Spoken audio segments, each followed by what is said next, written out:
another adventure. Let's go. Samahan nyo ako. Nadaanan nga pala ako dito ni Russell. Ayan o. Napasama na ako sa pagsanhan. So ayan. Yun, si Jasper, si Paulo, si Russell. Yan. Titingnan natin mga mukhang may ensayo ako nito ah.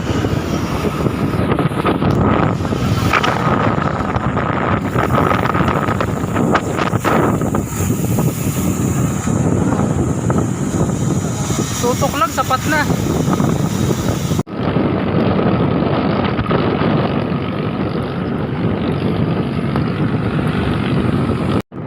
Tayo na nga oh. Kitang kita nyo naman ah. Umagwat na. Wala na. Yan ang sinasabi ko sa hula. Hindi ko kaya. 35 maintain, grabe. Headwind. Hindi ko kaya. Pasyal na lang. Pasyal tayo, pasyal. Ito kasi yung part na to. Yan yung part na yan.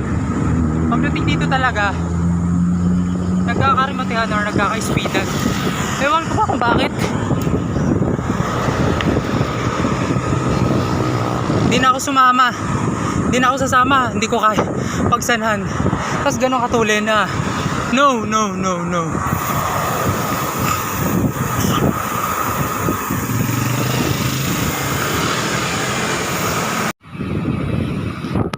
Dito na lang tayo sa Itik, Victoria, Kalawan.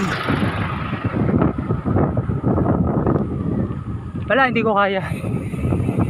Hindi ko kaya tumutok.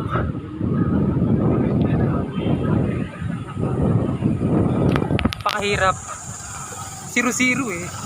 Back to 0 talaga as in. Hindi naman 0-0. Meron pa naman 0.5.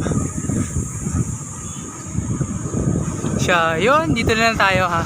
Dito lang tayo, Victoria, Kalawan ulit. Napakatindi, napakatulin speed nila. High speed.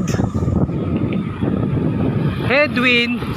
Naka-headwind sila, tapos takbo namin maintain 35.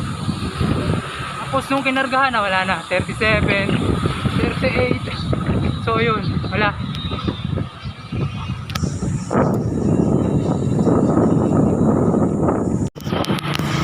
Ito para ano lang, may idea lang kayo sa ride na to. Or magbabiyahe kayo. Ayan o. Pwede kayo kumaliwa dyan pag pupuntang Liliw, Nagkarlan.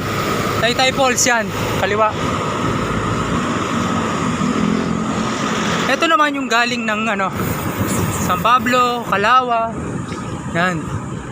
O kaya ng Batangas pwede rin. Pero may other way naman to eh. May ibang daan to. Yun yung pinanggalingan natin. Sa may Itik. At syempre kung umabot ka dito sa parting ito, maraming salamat sa iyo. Syempre, follow na ako.